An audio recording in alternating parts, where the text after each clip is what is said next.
चिपळूणमध्ये राजकीय वातावरण तापलं। वनविभाग इमारतीच्या भिंतीवर कमळ चिन्ह रंगवण्यात आल्यानं नवा वाद।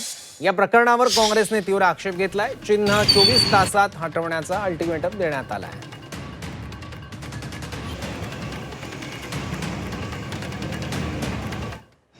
प्रशासकीय मालमत्तेवर त्यांचं जे सिम्बॉल आहे भाजपचा कमळ, हे ते लोक लावतायत। हे लोकांच्या टॅक्सच्या पैशाचं हे प्रशासकीय ऑफिस आहे। फॉरेस्ट ऑफिस लोकांचं आहे, पब्लिकचं आहे। हे भाजपची मालमत्ता नाही।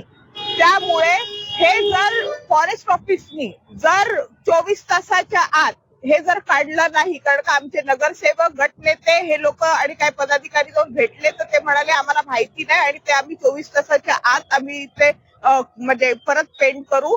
पण जर झालं नाही तर उद्या सकाळी 11 वाजता काँग्रेस पक्ष हा तीव्र आंदोलन पुकारेल।